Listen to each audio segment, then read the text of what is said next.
Hey everybody, Joe from Joe of All Trades, bringing you another episode of Flick Picks today. It's been a little while since I've done one of these, but the concept here in this series of episodes is that I want to cover movies that I think are good films, or they have great aspects in terms of performances, sound, cinematography, music, what have you. But it just, upon release, was either a commercial or critical disappointment.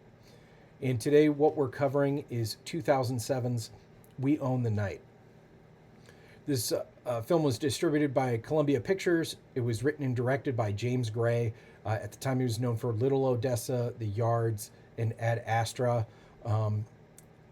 This was supposed to be his launch pad for bigger and better projects, but it just didn't land with box office or critical response outside of Roger Ebert, and I'll get to that. But I think it's a good film. It can be convoluted, a little complex. The story seems to be disconnected at points. But overall, I think the performances are great, and just what I'm seeing on the screen is entertaining.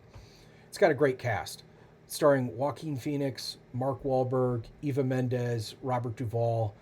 Phoenix and Robert Duvall are amongst my favorite actors of all time, and I'll get into their relationship on the film. But the performances that they deliver is just what they usually deliver, which is just incredible performances. There's great supporting or impact roles. Danny Hoke is great as Joaquin Phoenix's friend. He's traditionally more in comedic roles. However, he was really good in this and performed well with scenes where there were, high stress, intense scenes. And then Oleg Toktarov, a regular, that guy, someone that you're going to see in films all the time playing, can be typecast as character actors or background guys. He regularly appears as a Russian or Eastern European muscle. That's what he is in this film. He's a retired MMA fighter, so it fits. But he does a good performance. The budget was $28 million. The box office was $55 million. So it did make some money, but with this cast and being written and directed by James Gray, upcoming writer and director, the fact that it didn't land, it was a disappointment. The critical response, though, Roger Ebert gave it 3 out of 4 stars. He said the film is made with confidence and energy, and it's well acted by the principals, and I couldn't agree more. Eva Mendes, he praised her for her role as a caring paramour, not the typical self-centered, money-fueled smoke show that a club owner, Joaquin Phoenix's character may fancy. During the course of this film, the identity of Joaquin Phoenix, he is the son of Robert Duvall, who is a police captain, and the brother of Mark Wallberg, who's, up-and-coming star in the New York Police Department with this particular gang unit. And his identity is, as being their son and brother is hidden throughout a portion of the film. And Roger Ebert was critical, thinking that, the bad guys could have figured it out more easily than what they did. The synopsis of the film is 1980s New York. The drug trade is a regular fixture in the city, even more so in the club scene. The cops operate a special unit to combat this. Their motto, we own the night. Family divided must respond when matters come to a head. This movie has everyone shooting for awards in terms of their performances, the story, the cinematography, the music, all of it. And just as a cohesive piece, it doesn't land, but there are other great aspects of the film that I really liked watching it. I went and saw this in the theater with a couple of buddies of mine. I was really excited. I thought it was going to be Oscar bait. Didn't end up happening. I was disappointed with that. But this is something that I regularly rewatch, and I recommend to people who are looking for something new that they haven't really seen. It really does fly under the radar. The direction and editing with the story, it held it back from being an awards contender. So the good qualities of the film, the soundtrack, it's just phenomenal. It's a great mixture of 80s club tunes, late disco, and the kind of dark tonal score. So all of that put together, it's pretty impressive. In my opinion, this might be Eva Mendes' best sleeper performance.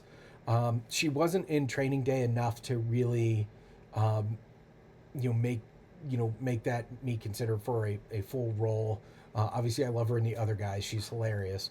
But I think her performance in this movie, it might rival or be superior to Place Beyond the Pines, which I'm also considering for flick picks. I'll get back to you when I do cover it. But her performance as just this caring woman is, it's really good. Duvall is firing on cylinders. Unfortunately, it's just too good for the script. I love Robert Duvall. I've always thought that if I could, pick a man to portray my dad in a movie, I would pick Robert Duvall. And he fits that fatherly. He is a father in this movie, but it really checks a box for me.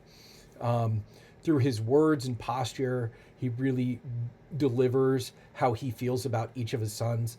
Sons being Phoenix and Wallberg. One's a cop, one's a club owner who didn't really follow in the family's footsteps of dad. And there's a fantastic scene where Phoenix and Wallberg, they their lives come together, and it has to be dealt with. And there's a great scene where the color guard, the police chaplain, come to see Robert Duvall where he is, and he looks at him and he goes, "Which son is it?" Like, he knew both of his sons are in trouble, but he wasn't sure which one. And just how he is in that scene, it's just absolutely incredible. He evidences that he loves Joaquin Phoenix throughout the movie, but he's unhappy about his life choices. The usage of colors, like, as you can see from the poster, it's kind of these dreary, dark blues, like New York, gritty Brooklyn. And it really does feel like gritty Brooklyn in the 1980s. The production design is phenomenal. The costumes, the sets, the police uniforms, the weapons that they use, the police tactics that they use are all, in having an education in law enforcement, criminal justice, and knowing those tactics from that period of time, it's on point. So they did really well with that. The not so good qualities of the film: the script is predictable, but it is fun watching Phoenix and Duvall and Wallberg and Eva Mendes kind of just navigate it as the story continues to develop. Wallberg is a good actor. But he doesn't hold a candle to Phoenix or Duvall. I like Mark Wallberg, but he's more of a meathead, where Duvall and Phoenix are compelling dramatic actors, and he doesn't meet their dramatic capabilities. He's supposed to be Wallberg in this movie is supposed to be the superior son. However, it's evident that Phoenix's intelligence in these roles comes through, and you begin to think that he probably would have been the better cop had he chosen to be a cop from the outset.